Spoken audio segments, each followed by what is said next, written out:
registration itself, how would you describe the whole process? How has it gone by now? Some people thought it had ended.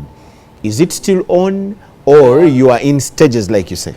The first phase ended. The first phase was launching, announcing, and taking the registers to the villages, the books to the villages, which we did. All the villages of Uganda got our books. We have about 74,000 villages, and we printed 74,000 books, and we sent them to the villages, and every village got a book, and members registered. Now we collected these books, we brought them back to the districts where our offices are, and from the districts we are sending them to the zonal centers where we are going to digitalize them. We have created about 40 zonal centers. Each sub-region has a center where we are going to do what we call digitalization, and in this, that is when we shall see where names have been repeated, where a person could have died in a particular village and he has been registered as present, where someone has registered his name but without national identification number, without date of birth, without any variables. So this is what we are now going to screen at the center we are creating. Because from that center now, we are using the software that we have acquired to make sure now we match this record we have with the national record, so that we have a solid information as a party, that tomorrow when we go to mobilize, we only mobilize our members that we are sure of. And that is the strength of NRM. When you look at the previous elections, even election of 2026, 2011, 2016, 2021, the national voter turnout average is between 11, 13, 14 million people. So if we have a membership of 18 million, that means if all these members are registered voters and we mobilize them to vote, we are confident that for a long time we shall see. Actually, I wanted to go to that later on, but that you have brought it, let me ask you.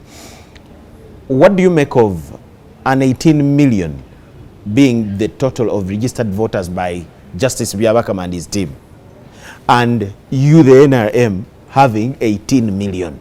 Are all these people your members? Then, how do you end up with around 3.8 million or 3, 4, 5 million at the end of an election if you have all those voters?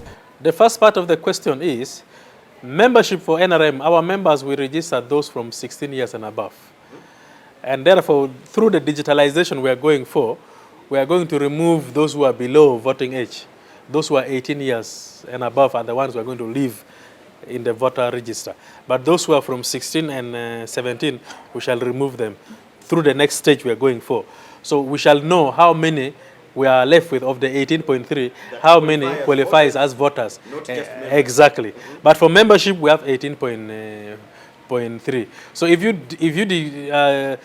deduct that from the total number of the population we have, those from 18 and above that Electoral Commission could have registered, or the national figure that we have 48 million people, then you can say on average the NRM might be maybe having about 38 to 40% of the population as members of the party, which is not a bad number.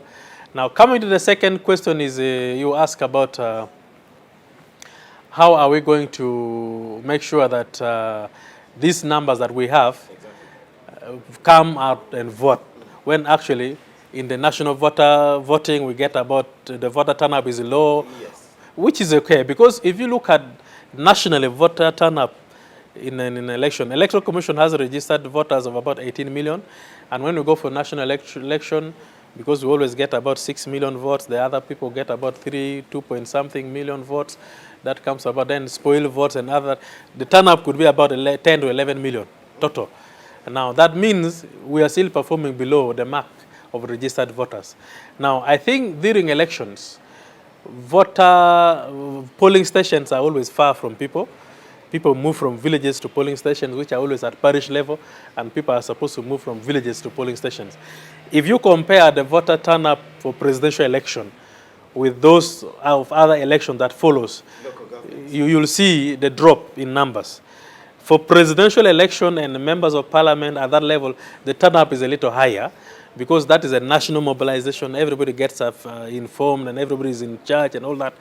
And after that vote, once we finish voting for president, voting for members of parliament, the next level, the turnout is extremely low, because people pay attention to the first voting. and then it affects everybody. So it comes to... So should we blame it on the voter turnout or turn up? Because as the NRM, your candidate ends up with 4.53 million. Yes. When it's about civic education, and that is why we're now changing. We want to know our members, and we concentrate in mobilizing our members. This general mobilization and public relations is good, but we need to go lower and now concentrate in mobilizing our members, explain to them the purpose of voting, why we should go and vote, the reasons why we should vote, how we should vote. That civic education internally in the party, we shall focus it at our members now. And that is why we want to know exactly. Did you take measures of scrutinizing these members? Because I remember while launching it here, the president told you people that you should be careful. Opposition people may sneak in and register as members. We detected that in other centers. But now we say there is a committee. You may be proud with the number. We have committees because our structures are elaborate to the extent that we have leaders at the branch, which is the village. And the village is where our registration took place. So we trust our executives of the village to verify the list that they have registered. We even put it as a measure that at the end of the registration, the chairman of the village and with these executives should do what we call the village baraza. That you read the names of the people who have registered in your book, in your village, to the members of the party in a village assembly. I did that in my village. It was very interesting. Yourself? Yes, when they were reading the names, I remember there was a lady who stood up and said, no. That name you read of so-and-so, that one died, we buried him on this date. So you remove his name from the register. Oh, so-and-so got another woman and changed from our village, went to another village, so remove his name from our village. Those comments come in a meeting that what we call a village baraza. So it was very helpful. Then they even tell you, no, that one you have registered is a member of NUP, FDC, he has not yet officially crossed to NRM. If he has, let him come in front of us here and testify. So those things happen, and it has helped us to verify the record. You are sure of the 18 million as all your people? I am close to 90% sure of the number and the membership that we have so far registered. Of course, there could be itches here and there, but I'm very confident of the number that we have. Okay. But we shall polish it further when we move now to the next stage of digitalization. Before we go for structure elections and election of flag bearers for the next campaign. Of course, in your business of politics, there are colleagues that will come up with questions. Some people were questioning that the legality of 16-year-olds being taken as members of political parties, whether it is allowed. How would you answer that? The law does not stop any party from registering members of whatever age you have. But the law is only specific about voting age. And therefore, voting age starts from 18 and above. But for being a member of a political party, you can choose to be a member when you are politically conscious. You can start at being 10 years, 14 years, 12. But for us as a party, we say, no, let's start at 16. Because at 16, somebody could be finishing higher level or O level, and somebody could be a little politically aware of the situation around. Exactly. So that is when we capture them. And so it is. We have heard, but of course, you see, in the party, we also have youth league. Some of these members, we book them to start preparing them for joining the youth league of the party. And slowly we build them up to becoming adult and leaders of the party with the time. Mentorship is something very, very crucial in any organization, be it political, be it religious, be it even at the family level. So how do we start mentoring young people to our political doctrine? We start from the point of entry. And what is this point of entry? The point of entry is from the age. The age is 16. So when you come at 16, definitely we expect that you come, you learn the do's and don'ts of the party. You learn about the constitution, you learn about the history of the party, you grow within the system. And when you become a voter at 18, we now test you to go and vote. And you can offer yourself to contest at whatever position you wish to contest in. So that is how we do mentorship. For the 2 years we mentor them. They also blamed you as a party that you're using this registration to start planning on how to rig elections.